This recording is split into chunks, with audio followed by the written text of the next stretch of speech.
This video is on how to make a satin stitch. In the poster in my room, this is a satin stitch. You can see I did a running stitch around it, and then inside I did a fill. The fills can be long or short stitches, but it's just where you're filling in an area using lots of stitches. This can go through a lot of thread, so sometimes you'll need to thread and not more than one needle as you do this type of stitching. I've already started on this type of stitching in my heart. You can see half of this is already a satin stitch. I did the running stitch all the way around my heart first, and then I started filling it in. Okay, as always, I'm going to start by putting my needle in on the back where the marker is, and I'm going to start just inside that running stitch and pull all the way up until that knot hits the back. Then I'm going to go across. I'm going to go all the way up, and by keeping them really close together, that helps fill in the heart. Then I'll go right next to it from the back and pull up. And this time I'm going to go down. And I'm going to go right next. This is making a big long stitch.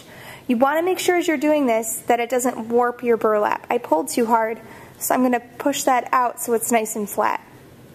So I'm trying to keep these right next to each other. And sometimes as you do it, like right there, I accidentally pulled out my stitch before it. I do have to make sure I'm moving over a little bit in the burlap so it's not going through that same hole. So up, pull, and then down, pull.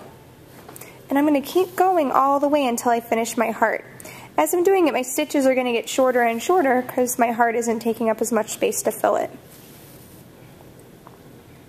So I'll probably do 2 more stitches in here.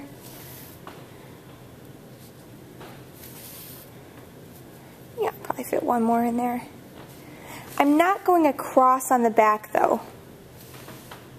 Okay, so you can see this is what the back looks like. I think I made a mistake in here, but that's okay. I'm just going to leave it.